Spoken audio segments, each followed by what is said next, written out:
Let's bring back anchor and executive editor of Special Report, Bret Baier. How do you interpret what we just saw there?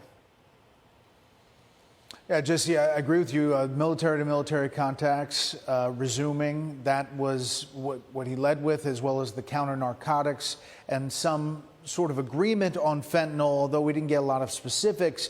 And when pressed on that, he did use the President Reagan term, trust but verify. But again, China's been down this road before, and there are a lot of critics who are raising eyebrows about checking how that's going to be enforced or what it looks like.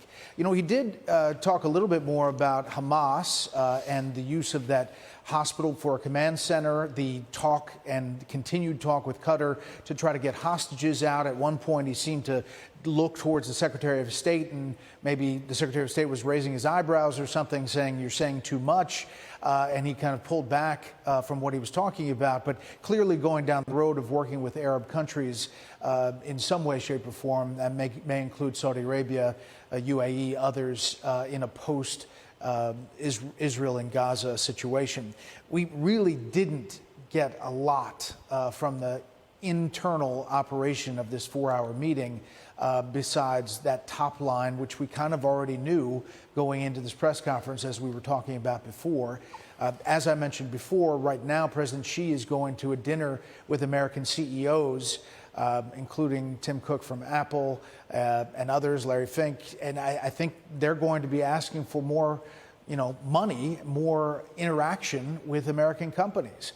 And China's in a tough spot economically, but we didn't hear a lot of specifics from President Biden. You're right. It sounds like the Chinese are splitting Newsom against Joe Biden, and they're splitting the business community against the American workers. I hate to go back to the press, Brett, but, you never get a chance to ask anything of this president. He didn't even know the name of the chief White House correspondent from CBS. And he's got all the notes. There are anti-Semitic left-wing mobs rampaging throughout the country. You have the president getting slaughtered in all of the polling on the eve of this election. You have a border wide open. You have a crime wave. And there was just a check for $40,000 that had come from China through his family that ended up being 40%, or was it 10% from the big guy? Nothing was asked about that. You're right. And we didn't get a question. There was a list, as we talked about, of correspondents asking questions. They covered the main top-line topics, but didn't get into those specifics. And the president has not taken, too many questions. They continue to say that he does take a lot of questions like this and this back and forth. That wasn't a long list. I mean, what did we have? About 4 or 5 questions, maybe a couple of follow-ups.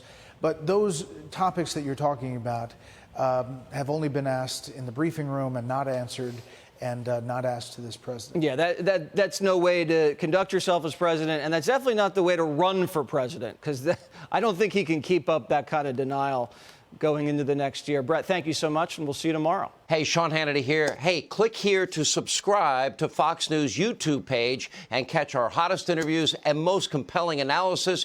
You will not get it anywhere else.